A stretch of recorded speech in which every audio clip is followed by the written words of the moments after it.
Tercera de Juan, versos 5 al 8. Dice así la palabra del Señor. Amado, fielmente te conduces cuando prestas algún servicio a los hermanos, especialmente a los desconocidos, los cuales han dado ante la iglesia testimonio de tu amor, y harás bien en encaminarlos como es digno de su servicio a Dios, para que continúen su viaje, porque ellos salieron por amor del nombre de Él, sin aceptar nada de los gentiles. Nosotros pues debemos acoger a tales personas para que cooperemos con la verdad. Vamos a orar. Padre, queremos agradecer que nos hables tan clara, tan explícitamente en tu palabra sobre tantos temas necesarios para nuestro andar, para el glorificarte en este mundo, para vivir para ti y darte gloria de manera correcta, Señor. Te damos gracias por la luz que tú nos das en tu palabra sobre tu iglesia y cómo debe andar esta en este mundo. Te imploramos que ahora tú nos hables, tú nos ilumines y podamos ver, Señor, una vez más en tu palabra todo aquello que tú quieres mostrarnos, y que Dios del cielo no solo lo veamos, sino que también tengamos el poder para obedecerla, para ponerla en práctica. Te lo imploramos en Cristo Jesús. Habla a nuestras vidas. Señor, toca los corazones de tus hijos. También háblale, Señor, despierta, resucita a nuestros amigos aquí, en Cristo Jesús. Amén. Amén. Muchas son las preguntas que pudiéramos tener en relación a la iglesia y su funcionamiento. Desde una persona que se acerca por primera vez a una iglesia, vamos a suponer que aquí hay personas, al menos hay uno o dos o tres que se están recién acercando a una iglesia por primera vez, aquí entre nosotros.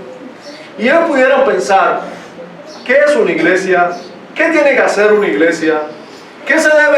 ¿Sobre qué se debe enseñar en una iglesia? ¿Qué puedo encontrarme en una iglesia? ¿Qué nunca debo encontrarme en una iglesia? ¿Con quién se debe relacionar una iglesia? Hasta los que llevamos tiempo en las iglesias deberíamos preguntarnos cómo debe funcionar una iglesia, cuál debe ser el centro de la enseñanza en una iglesia, qué es lo que más se debe enseñar, cuál debe ser la enseñanza primordial en una iglesia, qué debe primar entre los miembros de una iglesia, cómo debe ser la relación de una iglesia con otra iglesia, cercana o distante, cómo debe ser la relación entre iglesias. ¿Debemos colaborar, cooperar con otras iglesias en algo, o solo debemos concentrarnos en nuestra iglesia? ¿Puede haber personas malas en una iglesia? De ser así, ¿qué debemos hacer con esas personas malas? ¿Debemos condenarlos públicamente? ¿No debemos nunca denigrar a ninguna persona? Nunca debemos hablar mal de ninguna persona ni hacer juicio de ellos. Yo personalmente, ¿cómo debe ser mi amor por otros cristianos de la iglesia local y de otras iglesias? ¿Cómo debe ser mi relación con los cristianos de mi iglesia y cómo debe ser mi relación con los cristianos de otras iglesias? ¿Me debe importar otras iglesias y los cristianos de otra iglesia? ¿Dios me va a juzgar por mi relación con los cristianos de mi iglesia local, o me va a juzgar por mi relación y mi amor por los cristianos de la iglesia local y de otras iglesias?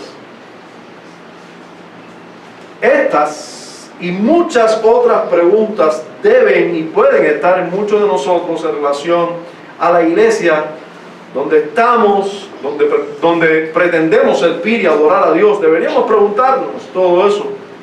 Por eso, nada mejor que mirar a aquel mural, aquel cuadro que nos pinta Dios en su palabra de qué es la iglesia. Y en este caso, como nosotros nos hemos acercado a un cuadro ya y lo conocemos bien, y es el cuadro que nos pinta el apóstol Juan en su primera epístola, en su segunda epístola y en su tercera epístola. Este cuadro ya lo hemos visto, lo hemos mirado desde muchos ángulos. Hoy vamos a mirar a este cuadro y vamos a ver qué dice este cuadro de primera, segunda y tercera de Juan sobre la iglesia. Entonces vamos a ver, en cierta manera, vamos a ver la iglesia que nos muestra a Dios por medio del apóstol Juan. O por medio de estas tres epístolas, porque nosotros tenemos que saber que Juan también tiene otro libro, que es Apocalipsis.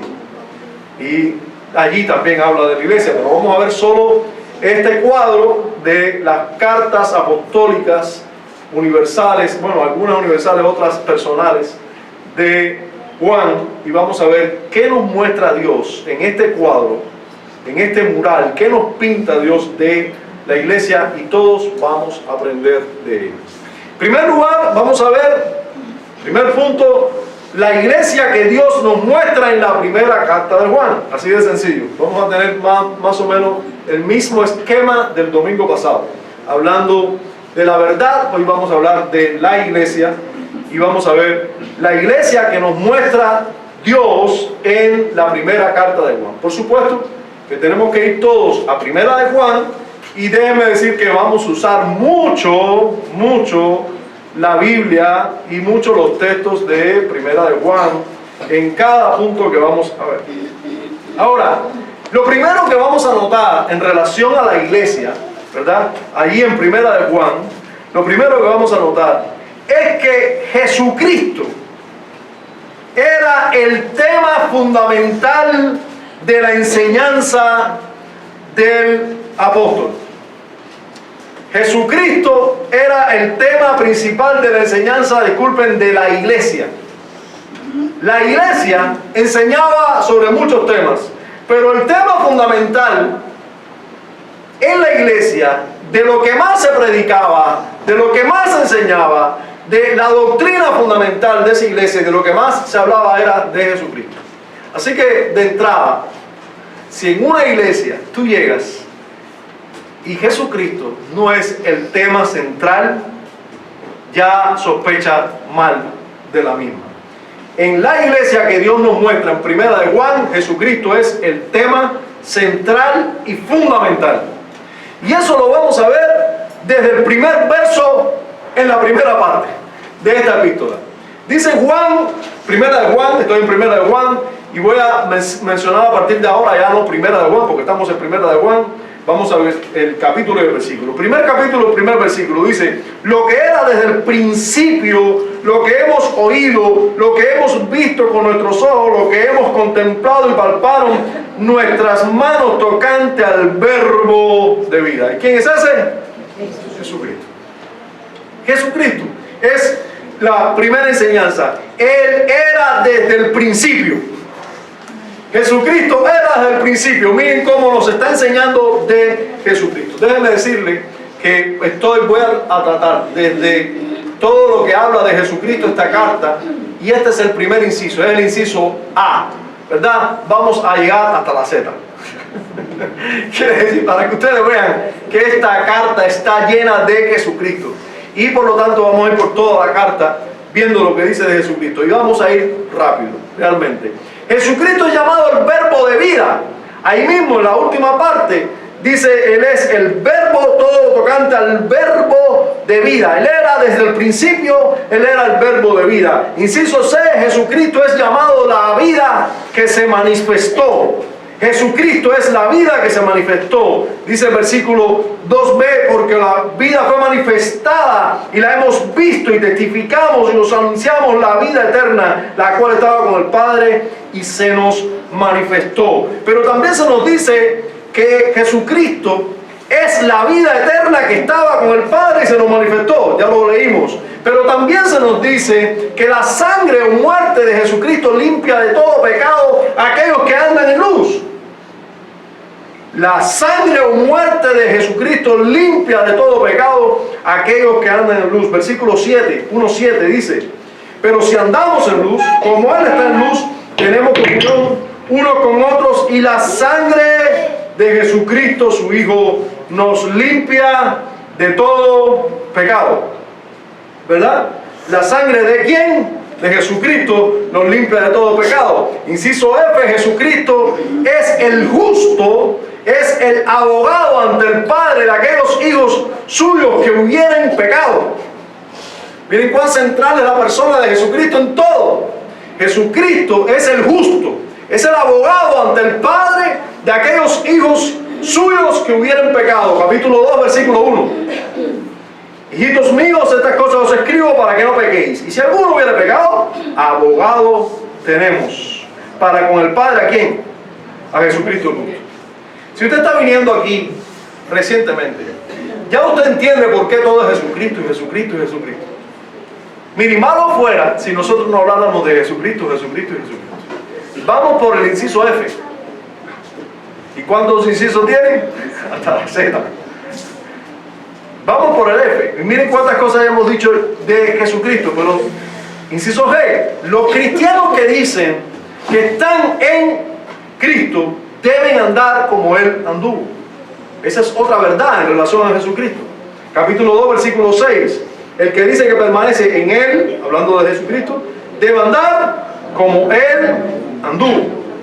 Inciso H: al enemigo o enemigos más peligrosos de la iglesia se les llamaba anti-Jesucristo o anticristos. Anticristo. Fíjense, capítulo 2, versículo 18. Capítulo 2, verso 18. Dice: hijitos, ya es el último tiempo, y según vosotros oísteis que el anticristo viene, así ahora han surgido muchos anticristos. Por esto conocemos que es el último tiempo. Imagínense si la iglesia se trata de Cristo, que el enemigo de la iglesia se llama anticristo. Fíjense si la doctrina de Cristo es fundamental, que el enemigo de nuestras almas, el enemigo de la iglesia, es el anticristo. ¿Verdad? Miren cómo se le llama: mentiroso. El mentiroso. ¿Por qué? ¿Qué es Jesucristo? La verdad. ¿Quién es el mentiroso? El anticristo. La mentira fundamental que dice es que Jesús no es el Cristo. Esa es la mentira fundamental que dice el anticristo. En el verso 22 del capítulo 2 lo dice. Dice: ¿quién es mentiroso sino el que niega que Jesús es el Cristo? Este es el anticristo, el que niega al Padre y al Hijo. Ajá. Inciso I: el que niegue o confiese al Hijo, o sea, a Jesucristo, hace lo mismo con el Padre, igualando a ambas personas. Si tú niegas al Hijo, niegas al Padre. Si tú confiesas al Hijo, confiesas al Padre. Algunos dicen: no, yo tengo un solo Dios, el Padre. Russell 2.0. El que tiene al Hijo, tiene al Padre. El que confiesa al Hijo, confiesa al Padre. El que niega al Hijo, niega también al Padre. Dice el capítulo 2, versículo 23: todo aquel que niega al Hijo, tampoco tiene al Padre. El que confiesa al Hijo, tiene también al Padre. Y ahora no lo dije yo, lo dice Juan. Lo dice Dios en su palabra, por medio de Juan. ¿Ustedes ven cómo igualan al Hijo y al Padre aquí? ¿Lo igualo yo? No, lo iguala Dios en su palabra. El Padre, si tú niegas al Hijo, estás negando al Padre. Si tú niegas y confiesas al Hijo, estás confesando también al Padre. Ven cómo Cristo es doctrina fundamental y elemental en toda la enseñanza apostólica en la iglesia nuevo testamentaria. Inciso J: todos los cristianos debían permanecer en Jesucristo y tener grandes expectativas de su venida. Jesucristo debe ser en el que tenemos que permanecer y tenemos que estar mirando y esperando su venida. Capítulo 2, verso 28. Dice, y ahora, hijitos, permaneced en Él para que cuando se manifieste tengamos confianza, para que en su venida no nos alejemos de Él avergonzados. Dice el capítulo 3, versículos 2 y 3. Amados, ahora somos hijos de Dios y aún no se ha manifestado lo que hemos de ser, pero sabemos que cuando Él se manifieste, seremos semejantes a Él porque le veremos tal como Él es. Y todo aquel que tiene esta esperanza en Él, se purifica a sí mismo así como Él es puro. ¿Ustedes se dan cuenta? Se nos enseña a permanecer en Él y a esperar su venida, a anhelar su venida. No somos todavía lo que debemos ser, pero cuando Él se manifieste, entonces seremos tal como Él es. Expectativa de su venida. El cristiano tiene que permanecer en Cristo y esperar a Cristo. Todo es Cristo, hermanos. Todo es Cristo. Inciso K. Hay una estrecha relación entre el pecado y el diablo, así como el ser librado de este o del pecado y la relación de los cristianos con Jesucristo. Jesucristo, una vez más. El diablo, pecado. Jesucristo, ser liberado del pecado. Capítulo 3, versículos 4 al 10. Todo aquel que comete pecado infringe también la ley, pues el pecado es infracción de la ley. Y sabéis que Él apareció para quitar nuestros pecados y no hay pecado en Él. ¿En quién? En Jesucristo. Todo aquel que permanece en Él, ¿en quién? En Jesucristo, no peca. Todo aquel que peca no le ha visto ni le ha conocido. Hijito, nadie os engañe. El que hace justicia es justo porque Él es justo, Jesucristo. El que practica el pecado es del diablo, porque el diablo peca desde el principio. Para esto apareció el Hijo de Dios, para deshacer las obras del diablo. ¿Se dan cuenta? Todo aquel que es nacido de Dios no practica el pecado, porque la simiente de Dios permanece en él y no puede pecar porque es nacido de Dios. En esto se manifiestan los hijos de Dios y los hijos del diablo. Todo aquel que no hace justicia y que no ama a su hermano no es de Dios. Bueno, Cristo apareció para quitar los pecados de los cristianos. Bendito sea Dios. En Cristo no hay pecado. El que permanece en Jesucristo no peca. El que peca no conoce a Jesucristo. El que practica el pecado es del diablo. Jesucristo apareció para deshacer las obras del diablo. ¿Se dan cuenta? Cristo es la doctrina fundamental de la iglesia que nos muestra a Dios aquí. Cristo, Jesucristo, es una enseñanza fundamental, crucial, medular. No podemos dejar de meditar en ella. Inciso L. Los cristianos tienen la muestra perfecta de amor en el hecho de que Jesucristo puso su vida en lugar de ellos, y esa es la manera en que se deben amar entre ellos. Una vez más, Jesucristo. Vamos a hablar ahora no de pecado, de amor. ¿Y de qué hablamos? También de Jesucristo. Estábamos hablando antes de eso del pecado y estábamos hablando del diablo, pero de Jesucristo. Y ahora estamos hablando de amor. ¿Y de quién vamos a hablar ahora? De Jesucristo. ¿Por qué? Porque la muestra perfecta de amor es Jesucristo al dar su vida, al poner su vida en lugar de nosotros. Capítulo 3, versículo 16. Dice así: en esto hemos conocido el amor, en que Él puso su vida por nosotros. También nosotros debemos poner nuestras vidas por los hermanos.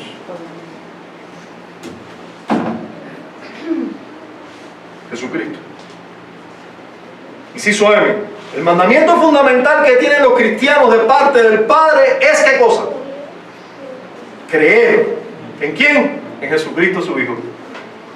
Y amarse mutuamente. Ese es el mandamiento. Capítulo 3, versículo 23. Y este es el mandamiento: que creamos en el nombre de su Hijo Jesucristo y nos amemos unos a otros como nos lo ha mandado. Inciso N. Los espíritus de los profetas se probaban por su confesión acerca de la persona de Jesucristo. ¿Quieres saber si uno es un falso profeta o un verdadero profeta? ¿Quieres saber si eres un falso maestro o un verdadero maestro? ¿A dónde tienes que ir? A Jesucristo. ¿Qué crees de Jesucristo?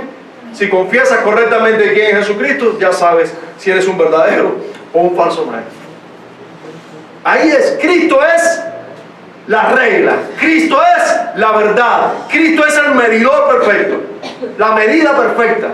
Los espíritus de los profetas se probaban por lo que confesaban de Jesucristo. Capítulo 4, versículos 1 al 3 dice así: amados, no creáis a todo espíritu, sino probad los espíritus si son de Dios, porque muchos falsos profetas han salido por el mundo. En esto conoced el Espíritu de Dios. Todo espíritu que confiesa que Jesucristo ha venido en carne es de Dios, y todo espíritu que no confiesa que Jesucristo ha venido en carne no es de Dios. Y este es el espíritu del anticristo, el cual vosotros habéis oído que viene y que ahora ya está en el mundo. Inciso O: Dios mostró su amor por los cristianos enviando ¿a quién? A su Hijo Jesucristo al mundo para que vivan por Él. ¿Cómo sabemos del amor de Dios? Bueno, hay muchas maneras de saber del amor de Dios, porque nos dio matas de mango, y el mango qué rico es.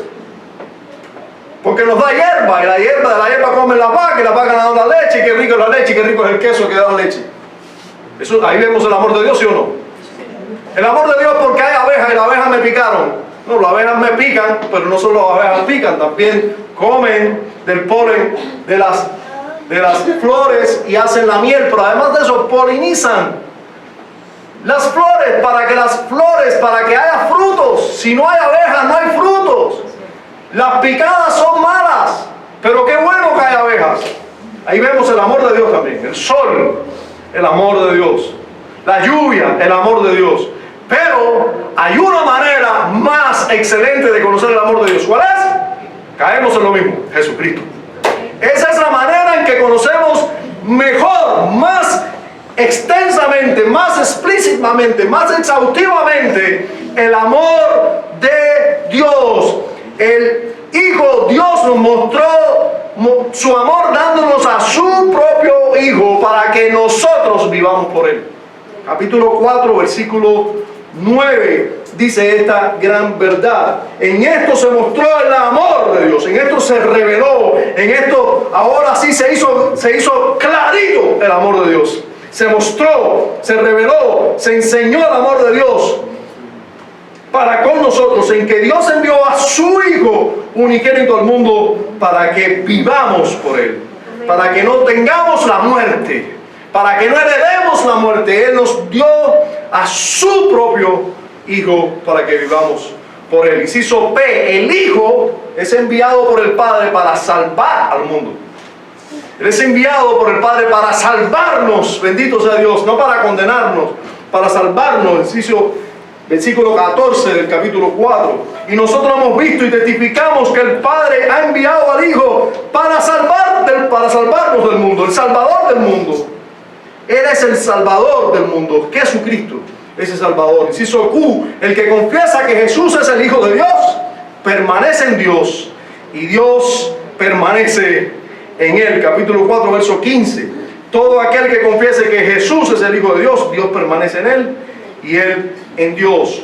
Inciso R: todo el que cree que Jesús es el Cristo ha nacido de Dios. Capítulo 5, verso 1. Todo aquel que cree que Jesús es el Cristo es nacido de Dios, y todo aquel que ama al que engendró, ama también al que ha sido engendrado por Él. Inciso S: todo el que cree que Jesús es el Hijo de Dios vence al mundo. Capítulo 5, verso 5. ¿Quién es el que vence al mundo? Sino el que cree que Jesús es el Hijo de Dios. Inciso T: Dios le ha dado vida eterna a los cristianos, y esa vida está en ¿quién? No estamos hablando de la vida eterna. También es de Jesucristo, sí. La vida está en Jesucristo. Capítulo 5, versículos 11 y 12. Y este es el testimonio, que Dios nos ha dado vida eterna, y esta vida está en su Hijo. El que tiene al Hijo tiene la vida. El que no tiene al Hijo de Dios no tiene la vida. Inciso U: los que creen en el nombre de Jesucristo, el Hijo de Dios, tienen la certeza de tener vida eterna. Seguridad de salvación. Vamos a hablar ahora de seguridad de salvación. ¿De quién tenemos que hablar? De Jesucristo. Pero no estamos hablando de salvación, pastor, de seguridad de salvación. ¿Qué tiene que ver? Sí, es Jesucristo. La única seguridad que tienes de salvación es Jesucristo. Capítulo 5, versículo 13. Estas cosas os he escrito a vosotros, que creéis en el nombre del Hijo de Dios, para que sepáis que tenéis vida eterna, para que creáis en el nombre del Hijo de Dios. Si tú crees en el nombre del Hijo de Dios, tú tienes que saber, tú tienes vida eterna. Si quieres seguridad de salvación, esa seguridad solo está en aquellos que creen en el Hijo de Dios.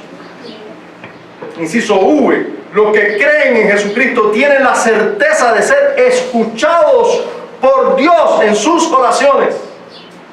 Sí, orar, vamos a hablar de oración. Pastor, vamos a hablar de oración, no me hables de Jesucristo. No, es que nosotros podemos orar porque estamos en Cristo. Solo los que estamos en Jesucristo, solo esos son escuchados por Dios. Capítulo 5, versículos 14 y 15 dice, y esta es la confianza que tenemos. Recuerden que este verso depende del anterior. Estas cosas he escrito a vosotros que creéis en el nombre del Hijo. Esos mismos son los que, y esa es la confianza que tienen esos, que creen en el Hijo. Tenemos de Él que si pedimos alguna cosa conforme a su voluntad, Él nos oye. Y si sabemos que Él nos oye en cualquier cosa que pidamos, sabemos que tenemos las peticiones que le hayamos hecho.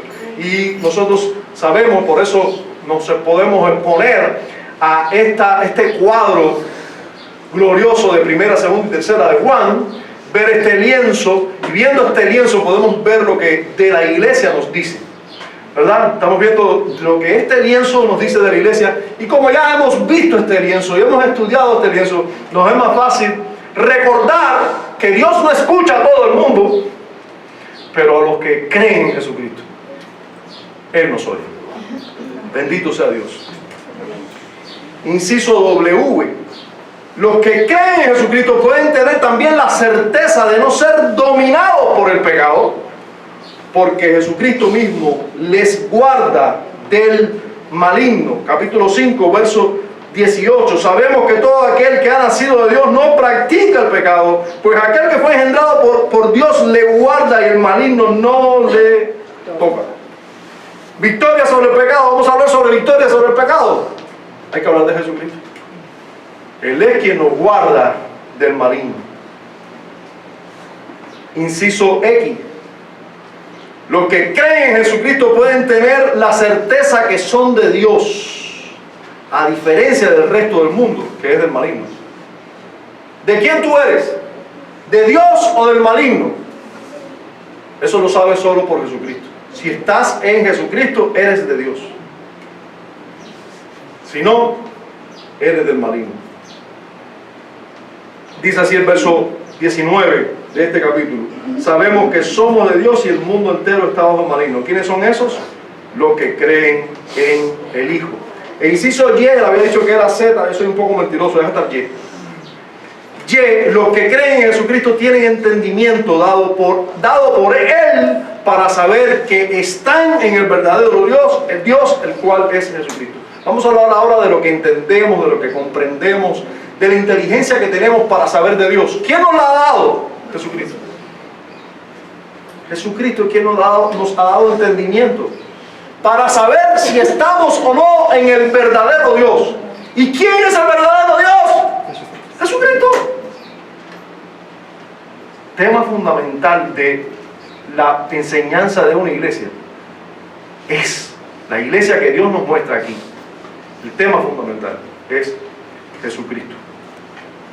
El verso 20 de esta carta dice eso que acabamos de decir, que Él es quien nos da entendimiento para saber que estamos en el verdadero. Dice, pero sabemos que el Hijo de Dios ha venido y nos ha dado entendimiento para conocer al que es verdadero, y estamos en el verdadero, en su Hijo Jesucristo. Este es el verdadero Dios y la vida eterna.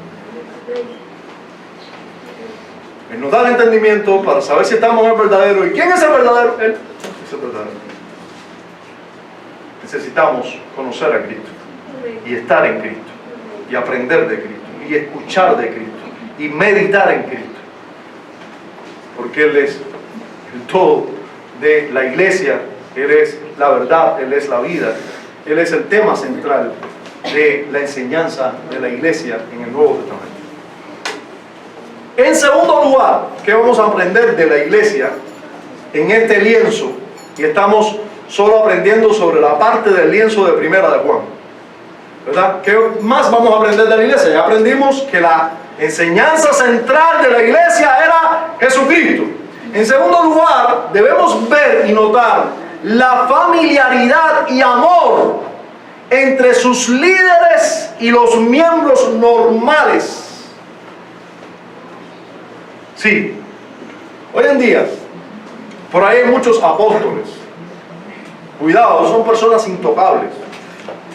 Que si Maldonado, que si Cash Luna, que si Dante Gebel, son personas intocables. Dice, estas son personas de otro rango. ¿Eso es así? ¿Eso es normal en una iglesia? ¿Es normal en una iglesia que el pastor o que los líderes anden en un lugar como si no fueran seres humanos iguales, como si no fueran pecadores iguales, como si no fueran personas palpables igual que todos los demás? La familiaridad y el amor entre los líderes de la iglesia y los miembros en esta iglesia que se nos presenta aquí era notable. La familiaridad y amor. Y eso lo vemos ¿dónde? Bueno, lo vemos en la expresión hijitos de Juan, del apóstol Juan. El apóstol Juan le llama a esos creyentes hijitos, lo llama así en el capítulo 2, verso 1, dice: hijitos míos, estas cosas los escribo, por favor vaya conmigo ahí, por favor. No confíe en este pecador, confíe en lo que Dios dice en su palabra. Vaya conmigo a la palabra y léalo usted mismo. Como el apóstol Juan le llama hijitos a estos cristianos. En el verso 18 del capítulo 2 también le dice: hijitos, ya es el último tiempo y según vosotros oíste. ¿Usted se da cuenta? Nuevamente le llama hijitos. En el verso 28 de ese mismo capítulo le dice otra vez: y ahora, hijitos, permaneced en él. ¿Usted se da cuenta de la familiaridad? Ustedes son mis hijos. Capítulo 3, versículo 7. Pablo, otra vez el apóstol Juan dice 3:7. Dice así: hijitos, nadie os engañe, el que hace justicia es justo como él es justo. Hijitos, esa familiaridad es lo que nos quiere revelar Dios de la iglesia. Esa familiaridad tiene que existir entre líderes y creyentes normales o creyentes no dotados para enseñar o para gobernar en una iglesia, pero creyentes igual que este, que tienen algunos dones que aquellos no tienen. Miren cómo además le llama hermanos, capítulo 2, versículo 7. En el 2:7 le dice: hermanos, no os escribo mandamiento nuevo. O sea, ya yo les dije hijitos, pero ustedes no son mis hijos. Ustedes son igual que yo. Yo no soy el padre de ustedes. Ustedes son mis hermanos. Y para que no quede duda, dentro de los hijitos intercala un hermanos. Hermanos. No os escribo mandamiento nuevo. Hermanos, ustedes son mis hermanos. Y entre hermanos e hijitos no pueden faltar el amados. Porque son amados de Dios, pero son amados míos también. Ustedes son mis amados. Capítulo 3, versículo 2. Capítulo 3, versículo 2. Dice: amados, ahora somos hijos de Dios y aún no se ha manifestado lo que hemos de ser. Son amados. En el capítulo 4, versículo 1 dice: amados, no creáis a todo espíritu. Y en el verso 7 nuevamente dice: amados, amémonos unos a otros. Nosotros somos amados de Dios. Ahora lo que tenemos que hacer es amarnos unos a otros. Ustedes ven allí la relación que había entre líderes y creyentes normales. Así debe ser en una iglesia. Cuando usted vea en una iglesia que hay una distancia entre: no, esos son los pastores, no, esos son los diáconos, ese es el diácono, y el diácono se ve por allá arriba y los otros miembros por allá abajo. ¿Por qué? Son hijitos, son hermanos, son amados todos. En tercer lugar, ¿qué características vemos en esta iglesia que Dios nos está mostrando en Primera de Juan? Bueno, Dios nos muestra en Primera de Juan que la iglesia era un grupo de personas bien definidos. Grupo de personas bien definidos y diferenciados del resto del mundo. la iglesia, el mundo. Bien identificado, bien clarito quiénes eran de la iglesia y quiénes eran del mundo. Era un grupo de personas bien identificadas. ¿Eso lo vemos dónde? Bueno, lo vemos en el capítulo 1, versículo 2 y verso 5. Fue a este grupo de personas definida a la que el apóstol dirigió su carta y les anuncia o enseña todo en esa carta. Fíjense, en el capítulo 1, versículo 2, él dice así: porque la vida fue manifestada y la hemos visto y testificamos y os anunciamos a ustedes la vida eterna, la cual estaba con el Padre y se nos manifestó. Nosotros le escribimos una carta, el apóstol Pablo escribió una carta ¿a dónde? A una ciudad, a un pueblo X, no, a ustedes, les anunciamos esto a ustedes. Ahí hay un grupo definido de personas. En el verso 5 vemos esta misma característica. Este es el mensaje que hemos oído de él y os anunciamos a ustedes. Dios es luz y no hay ninguna tinieblas en él. Bueno, ahí vemos que por lo menos el apóstol Pablo el apóstol Juan, disculpe, tiene un grupo de personas en la mente, y a ese grupo de personas le escribe una carta y a ese grupo de personas les anuncia algo. A ellos, a ese grupo determinado. Pero también vemos, como por ejemplo, que la mayoría de los comentaristas bíblicos plantean que Juan se encontraba, cuando escribió esta carta, primera de Juan, en Éfeso, incluso cuando escribió cada una de sus cartas, que él era un anciano de la iglesia en Éfeso, a pesar de ser apóstol, y que sus destinatarios eran las iglesias ubicadas cerca de la ciudad de Éfeso. O sea, iglesias en Asia Menor, iglesias en lo que se conoce hoy como Turquía, coincidiendo con las mismas iglesias a las que dirigió su libro de Apocalipsis. ¿Han leído Apocalipsis? ¿Han visto en el capítulo 2 y 3 cómo habla de distintas iglesias? Cuando usted busca en un mapa esas ciudades, esas iglesias que tienen el nombre de esas ciudades, usted va a ver que son iglesias vecinas y todas están en Asia Menor. Bueno, se cree que todas las cartas estas que escribió Juan las escribió a esas iglesias o a algún hermano, en el caso de Gayo con Y, de un hermano de una de esas iglesias.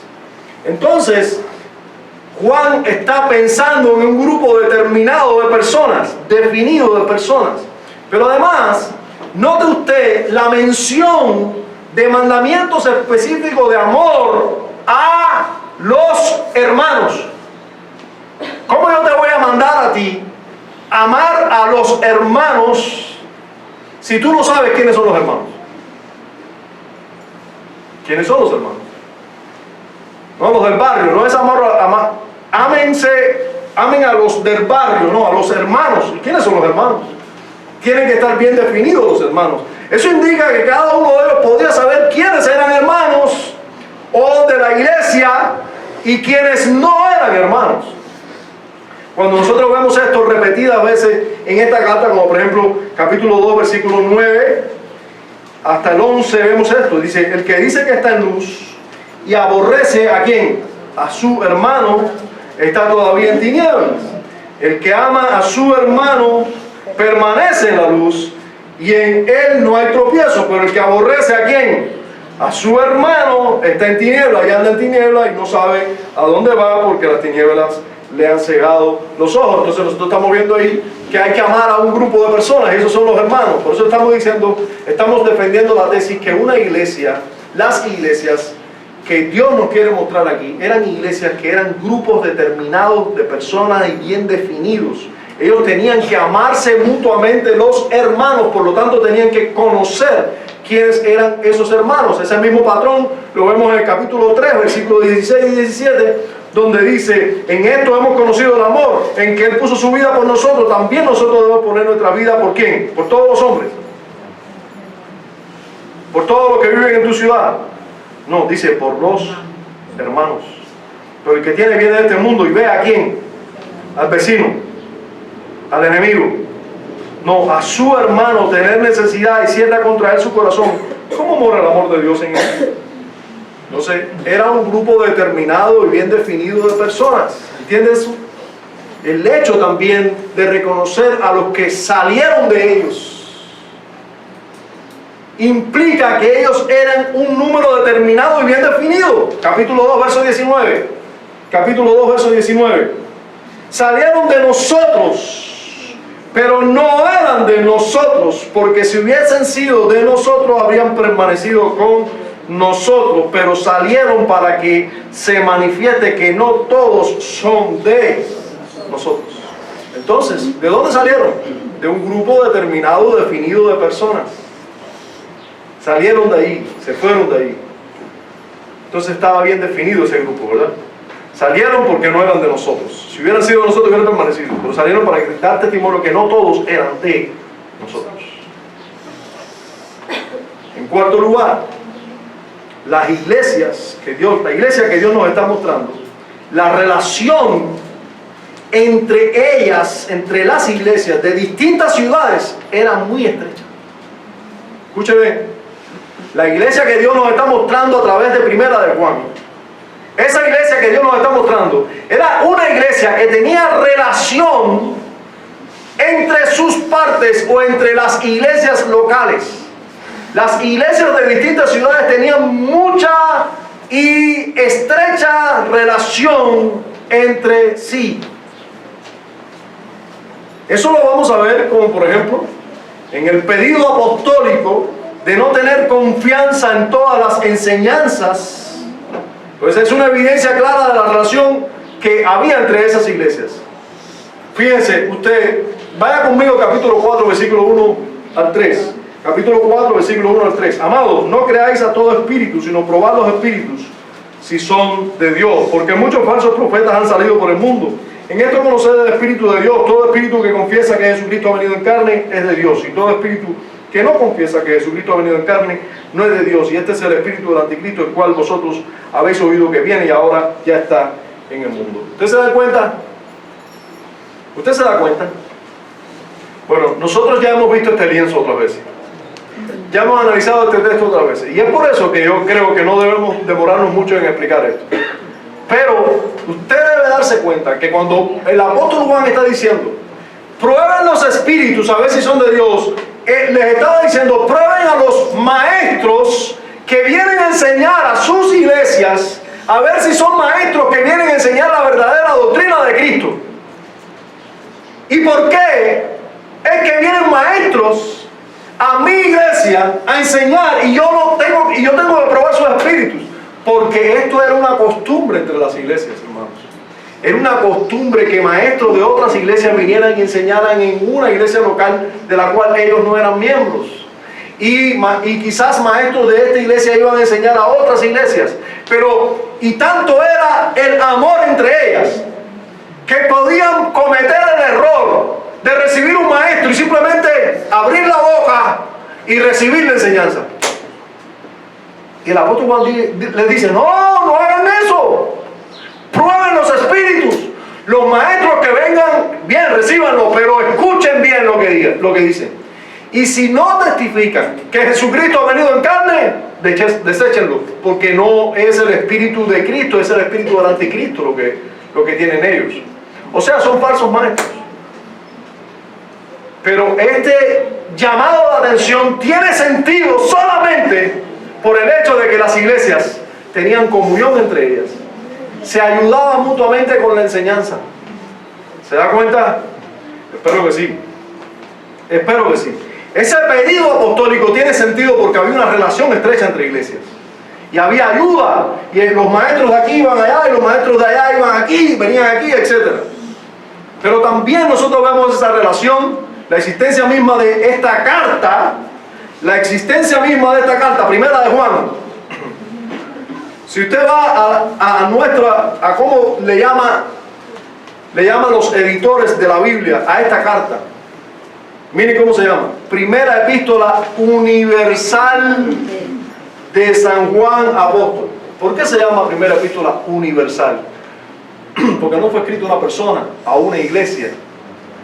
Fue escrito a un grupo de iglesias. Entonces el propio hecho de la existencia de esta carta, que tú no ves un destinatario, tú no dices Juan a la iglesia que estaba en Esmirna, ¿verdad que no dice así? No, cuando habla a hermanos en sentido general, y cuando está diciendo aquí en el capítulo 4, prueben los espíritus, es porque estaba hablando de iglesias que podían recibir hermanos de distintas iglesias. Es una carta universal, es una carta que habla a muchas iglesias. Eso quiere decir que esas iglesias tenían relación entre ellas. Una misma carta para muchas iglesias. Eran iglesias que tenían comunión unas con otras. No eran iglesias concentradas en sí mismas y que no les importaba lo que ocurriera en otras iglesias. Eran iglesias que sabían de otras iglesias, se interesaban por otras iglesias, oraban por otras iglesias, ayudaban a otras iglesias. ¿Se da cuenta? Hermano, eso es contigo. Oye, eso es contigo. Eso es contigo. Nadie aquí debe decir, mi pastor va a ir a un evento ahora de asociación. Esta iglesia no tiene problema con eso. No, pero no es un asunto de esta iglesia, es un asunto de ti. ¿Usted sabe cuál es uno de los más negros de nuestros pecados? El egoísmo. Usted quiere ver una persona en su pecado, bien sumergido en su pecado, es una persona que siempre está viendo solo sus problemas. Solo sus problemas. Donde quiera que va esa persona es negativa. Ella tiene un dolorcito de cabeza, pero ella se está muriendo. Ella tiene un dolorcito en el pie, pero ella se está muriendo. Ella no ve el dolor de nadie, ni el problema de nadie. Ella ve su dolor y su problema solamente. Esa es una persona concentrada en sí misma. Usted quiere ver una persona que no tiene problema con nada. Una persona que está bien con Dios es una persona que está concentrada en el problema de todo el mundo. Que está orando por todo el mundo. Que está interesada porque el reino de Dios avance. Porque está pensando en el mal que está castigando a otros, pero no en sí mismo. Está concentrado en la gloria de Dios y no en sí mismo. Mira más allá de sus problemas y incluso de su iglesia local. Conoce de otros hermanos, se preocupa por otros hermanos, ora por otros hermanos y no está tan concentrado en sus propios problemas. No se ahoga en su propio vaso de agua. Está amando, está ensanchando su corazón y amando. ¿Cuánto estás tú pensando en otras iglesias, en otros hermanos, en otras familias? ¿Cuánto? ¿Cuánto sabes tú de otros? De esto se trata. El apóstol Juan estaba concentrado en el problema de otras iglesias, pensando en otras iglesias. La existencia de esta carta es una muestra clara de que él no estaba concentrado en su iglesia local. Teniendo eso en mente, nos ayuda a ver que el apóstol está haciendo toda exhortación en esta carta a amarnos unos a otros o a los hermanos. Cada vez que ustedes vean una exhortación en esta carta, ámense los unos a otros. Cuando tú veas a tu hermano tener necesidad, si cierras contra él tu corazón, yo les pregunto, ¿en quién está pensando el apóstol Juan? ¿En los hermanos de la iglesia local? No, porque él está escribiendo a muchas iglesias. Él está pensando en tu hermano, en todo lugar. Tu hermano, en todo lugar. Está diciendo, ensancha tu corazón y ama a todos los que en todo lugar invocan el nombre del Señor. Allí cuando vemos en el capítulo 4, versículos 7 al 11, que dice, amados, amémonos unos a otros porque el amor es de Dios. No está pensando en unos a otros de la iglesia local. Está pensando en el amor que nosotros debemos tener hacia todos los creyentes en todo lugar. En quinto lugar, terminando ya con la relación entre las iglesias, Dios nos muestra una iglesia, según Primera de Juan, donde había personas malas queriendo causar mal a la misma. ¿Hay personas malas en la iglesia? ¿Puede haber personas malas en una iglesia? Yo vine a una iglesia, pero había personas allí que son hipócritas. Por eso me fui. ¿Puede haber hipócritas en la iglesia? Sí. ¿Puede haber personas malas? Sí. ¿Puede haber personas perversas en una iglesia? Sí. Desde el comienzo las hay. Dios nos muestra una iglesia, según Juan, ahora solamente concentrado en primera de Juan por el momento, que donde habían personas malas, queriendo hacer mal a la iglesia en primer lugar. ¿Dónde lo vemos? En la mención de los cristianos que salieron de ellos, pero que no eran de ellos. Es una muestra de esa maldad. Eran de nosotros, pero se fueron de nosotros porque no eran de nosotros. Y está hablando antes de eso de anticristos. Anticristos. ¿Quiere verlo conmigo? Capítulo 2, verso 18. Capítulo 2, verso 18. Rápido. Hijitos, ya es el último tiempo y según vosotros oíste que el anticristo viene, así ahora han surgido muchos anticristos. Pero por esto, conocemos que es el último tiempo. Salieron de nosotros. ¿Cómo? Los anticristos, sí. Salieron de nosotros, pero no eran de nosotros, porque si hubiesen sido de nosotros, habían permanecido con nosotros, pero salieron para que se manifestase que no todos son de nosotros. ¿Usted está viendo eso? Personas que eran de la iglesia y ahora eran anticristos. Eran falsos maestros ahora y eran de la iglesia. ¿Eso puede ocurrir en una iglesia? Sí puede ocurrir. Estas personas eran señaladas y descubiertas públicamente, así como sus falsas enseñanzas, quiero decirle. En el capítulo 2 mismo, versículos 22 y 23, tenemos que saber eso de las personas malas. Porque ¿qué vamos a hacer con las personas malas que hay dentro de la iglesia? ¿Qué vamos a hacer? ¿Cómo nos vamos a proyectar con ellos? ¿Qué vamos a hacer? Capítulo 2, versículos 22 y 23. ¿Quieren verlo? ¿Quién es el mentiroso? ¿Quién lo está diciendo? Juan, no juzgues así. No juzgarás. ¿Han escuchado eso?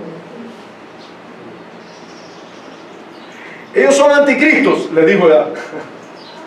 Se fueron de nosotros porque no eran de nosotros. Juzgó también. Y ahora dice, ¿quién es el mentiroso? Sino el que niega que Jesús es el Cristo. Este es el anticristo, el que niega al Padre y al Hijo. Todo aquel que niega al Hijo también tiene...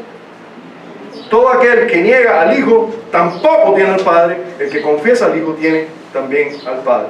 ¿Usted está viendo eso? Eso lo dijo Juan, inspirado por el Espíritu Santo. Dice el verso 26, os he escrito esto sobre los que os engañan. Todo este asunto del anticristo y que son mentirosos es sobre los que os engañan.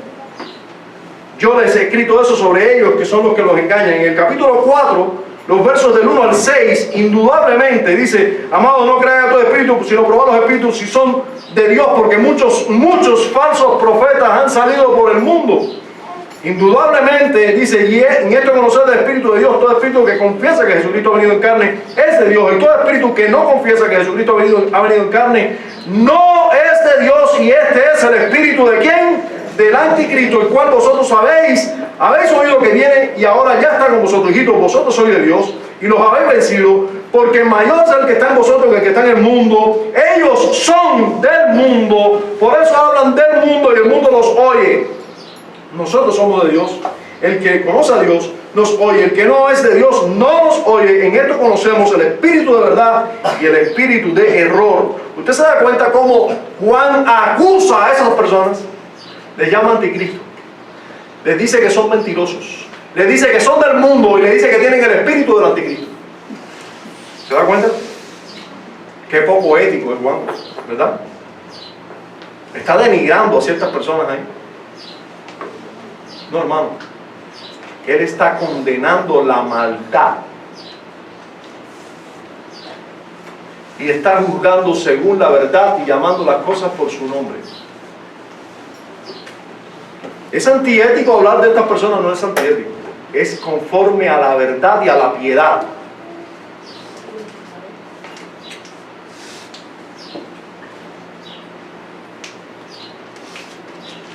Nos ponemos a juzgar a una nación que no condena a las autoridades civiles cuando no condenan a un ladrón por robar como debe condenarlo. Entonces nosotros, viene una persona, roba a la iglesia, y nosotros no vamos a hablar mal de él porque bueno, Dios sabe las intenciones de su corazón. No, es un ladrón y hay que acusarlo. Y si es necesario, llevarlo a la autoridad. Así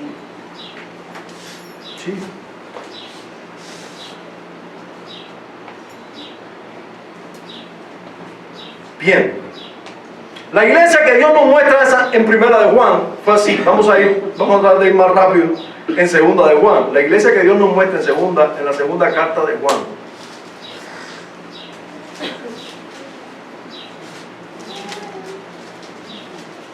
Y en tercera de Juan. Lo vamos a dejar para el próximo momento.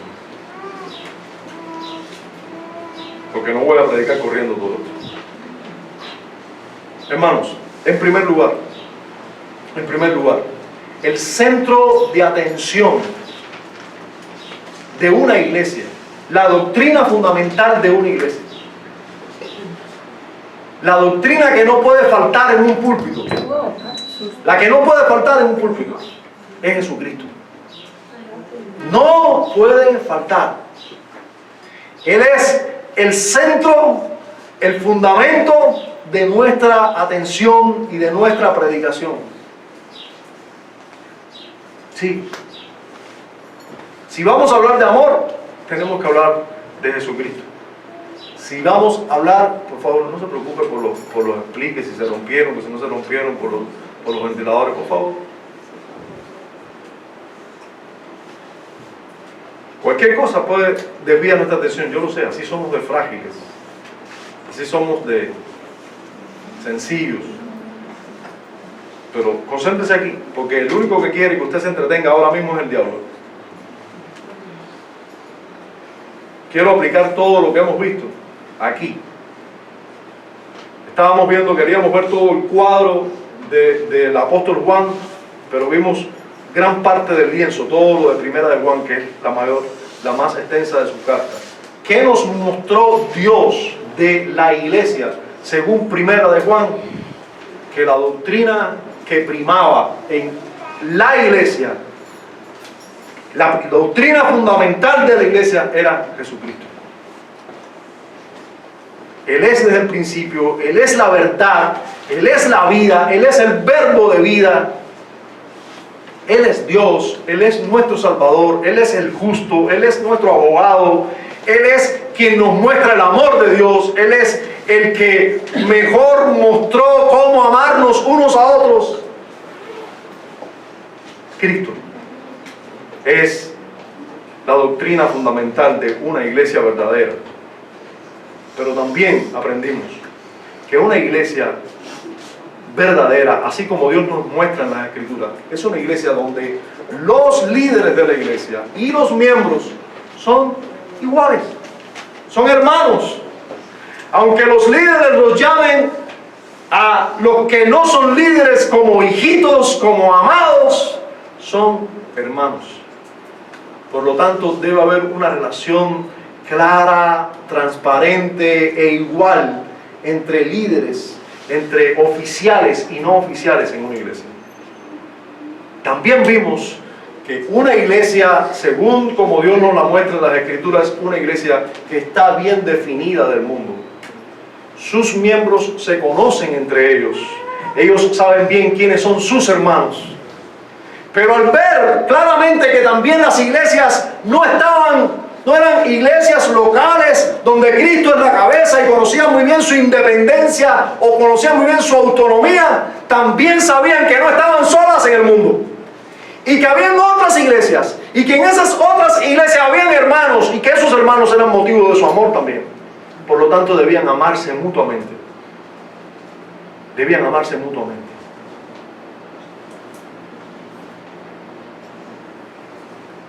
También vimos que en estas iglesias habían malos, había maldad, habían hombres malos.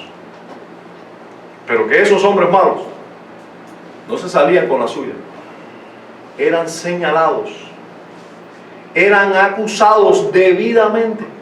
Y déjeme decirle, hermano, que entre nosotros no debe ser diferente. ¿Vamos a dejar que los malos prosperen entre nosotros? No se levantarán los malos en la congregación de los justos. ¿Usted va a dejar que los malos prosperen entre nosotros? ¿Que los anticristos prosperen entre nosotros? No debe ser así. Cuando usted note la maldad dentro de la iglesia, ¿qué va a hacer usted? A esa hora va a ser ético y no va a juzgar una persona que está haciendo el mal claramente. Ser ético es juzgar el mal. Ser ético es condenar lo malo. Ser ético es llamar las cosas por su nombre. Eso es ser ético. Por eso Juan les dijo anticristo, les dijo mentirosos, les dijo que eran personas malvadas. Y los llamó por su nombre y dijo que no los recibieran, que debían juzgar los espíritus. Así que de la misma manera tiene que suceder entre nosotros. Padre, gracias damos en Cristo Jesús por mostrarnos por tu palabra que es una iglesia, por mostrarnos también nuestros pecados al vivir concentrados en nosotros mismos. Muchas veces no fijando nuestra atención en la persona más indicada para concentrar nuestra atención en Cristo. Señor, líbranos de ello. Líbranos de tal maldad. Concédenos que en nuestra iglesia, en nuestra mente, en nuestro corazón, en nuestra familia, la doctrina fundamental sea Cristo. Muéstranos también, Señor, o guíanos también para identificar al malo, a la maldad dentro de la iglesia y condenarla. Y así procurar mantener a una iglesia pura, sin mancha, que glorifique tu nombre. Concédenos amar a nuestros hermanos, no solo los de la iglesia local, sino también todos los que en todo lugar invocan tu nombre. Concédenos preocuparnos por ellos, orar por ellos y colaborar con la verdad, Señor, colaborando con ellos. En Cristo Jesús te lo pedimos. Amén.